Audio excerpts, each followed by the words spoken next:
Alamin naman natin ang kasalukuyang sitwasyon ng trapiko sa EDSA Magallanes Flyover Southbound na isa sa ilalim sa pagkukumpuni. Simula ngayong araw, nagbabalik si Bernard Ferrer sa detalye. Live, Bernard! Banayad pa ang daloy ng mga sakyan sa EDSA Magallanes Flyover Southbound bago ang nakatakdang repair works mamaya. Mamaya alas 10 ng gabi, sisimula na ang pagkukumpuni sa left lane ng EDSA Magallanes Flyover Southbound. Bahagi ito ng EDSA Rehabilitation Works ng DPWH. Pansamantalang isasara ang mga working area sa left lane ng flyover habang mananatiling bukas sa trapiko ang right lane ng southbound.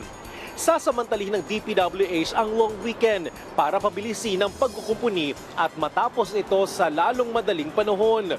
Hinihikayat ang mga motorista na sumunod sa traffic signs at on-site advisories para sa mas maayos na daloy ng mga sakyan habang isinasagawa ang repair works.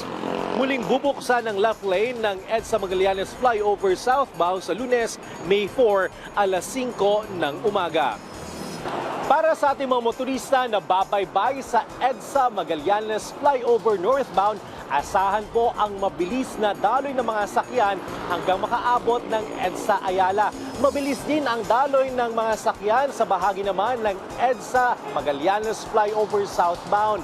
May bahagya lamang pong pagbagal sa daloy ng mga sakyan sa bahagi ng EDSA Rotonda dahil sa dami ng mga PUV. Paalala sa ating mga motorista ngayong Huwebes, bawal po ang mga plaka nagtatapos sa numerong 7 at 8 mula alas 7 ng umaga hanggang alas 10 ng umaga at alas 5 ng hapon hanggang alas 8 ng gabi. Balik sa inyo dyan sa studio.